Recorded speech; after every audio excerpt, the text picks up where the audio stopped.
our marine environment. We do not have the time to have shark nets killing huge amounts of animals, significant amounts of animals every year. The science shows that these nets do not work. They do not work. Hello everybody! Ballina, the only place where they kill ocean wildlife so they can about Australia. We go to these coastal areas to go on holidays, but then who wants to go there when everything you want to see is going to be killed? Sharky, so he does a bunch of artwork. So I'm here today with Fin Free Sydney. I'm also from Fin Free Melbourne, and we're currently campaigning against Mike Baird installing the shark nets, which is basically to appease public fear-mongering and insecurity that the shark nets are going to help with the shark interactions that keep happening out in the ocean. In actual fact, the shark nets are only about 200 metres long.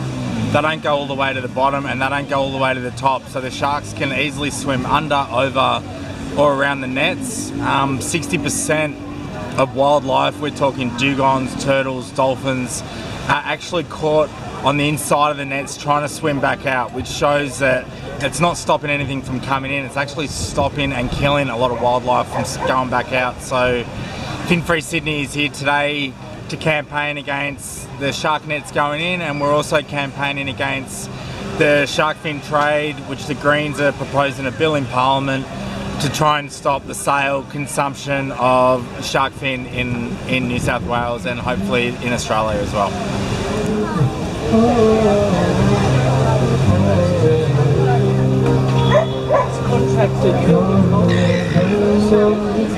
Hi, good morning from Sea Shepherd Sydney. We're here at Manly on Ocean Care Day and the shark rally is about to begin.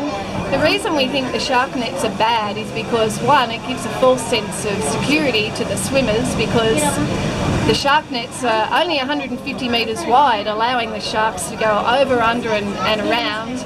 And of course then there's a massive amount of death to rays and sharks and fish and dolphins who get tangled in the nets and drown, and turtles. And there are so many other ways of protecting our swimmers. One way is to educate yourself about the right time of day to go. Watch out for birds and bait balls of fish that you might want to stay away from, and avoid dusk and dawn, and be aware of the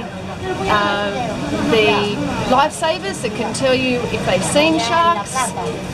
There's also eco barriers, which are a grid system which doesn't allow the sharks in, but it allows smaller things to pass through without getting tangled. Also in South Africa there's a fantastic shark spotting system where people watch for sharks from cliffs, and they've had no bites at many beaches since they've started that system. And yeah, so that's why we're here joining the shark rally today at Manly. What's going on with that? It's not a public safety measure. Who puts baited drum lines out in the surf zone to attract sharks in? Your help to continue putting pressure on the Baird government, urging them to take the nets out and find safe, non-lethal alternatives that won't harm our marine life. Over the life of the New South Wales Shark Mission Program, there have been hundreds of grey nose sharks caught. Hi, I'm Louise. I'm from Brazil, and I'm here trying to make people sign a petition for us to create a Sydney Marine Park. So yeah, it would be good if all of you signed it. We need sharks for healthy oceans because they go and eat the weaker, slower or diseased fish in any of the populations, leaving the robust fish stocks left after they do the cleaning out. So sharks with oceans with sharks means healthy fish stocks, better for everyone. Thanks for being here, guys, and let's do the right thing by Australia and Australia's wildlife.